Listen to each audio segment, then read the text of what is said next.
Le sol recouvre le globe terrestre comme la peau recouvre notre corps. Au fil du temps, les sols s'érodent. Mais il arrive, grâce à certaines conditions, qu'ils soient préservés de cette érosion. C'est le cas notamment dans les grottes.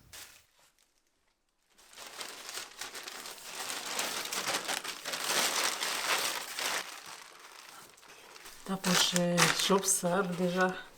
Incroyable mine d'informations sur le passé, le sol contient la mémoire des changements climatiques, de l'érosion, des activités humaines, de la faune et de la flore qui s'y sont développées et enracinées au fil des millénaires. La géoarchéologie est l'étude de la mémoire des sols et sédiments en contexte archéologique. Elle emprunte aux différents domaines des sciences de la Terre que sont la géologie, la pédologie ou la géomorphologie, les techniques de terrain et de laboratoire. Un morceau de la coupe stratigraphique est prélevé, ici, dans la grotte des Pleins, dont la fouille a repris au printemps 2022.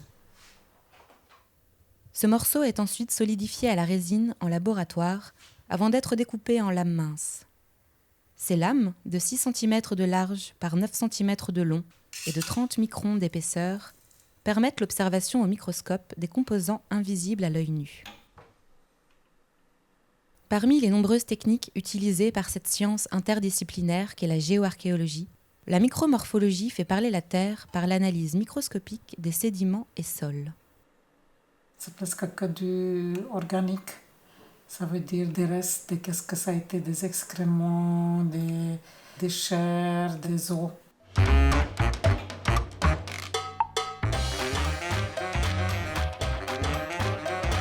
Ici, un fragment d'os, un morceau de charbon de bois, des fragments de roche,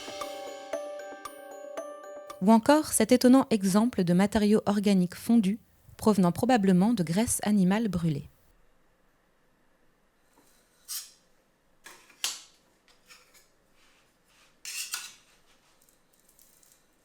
Le sol est le miroir de nos civilisations, et les traces qu'il contient fournissent des informations inestimables sur les paramètres environnementaux des lieux étudiés, comme cette fissure formée par le gel du sol il y a environ 24 000 ans lors de la dernière glaciation.